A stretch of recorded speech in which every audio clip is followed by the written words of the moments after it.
घरी. मालवण चिपळूण सावंतवाडी माझ्या कोकण गावांचो दिमाग भारी.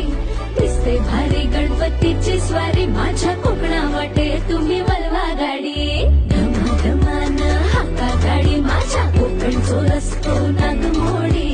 गाडी नयवा पशी नयवा नाही तर सुसाट आगीन गाडी.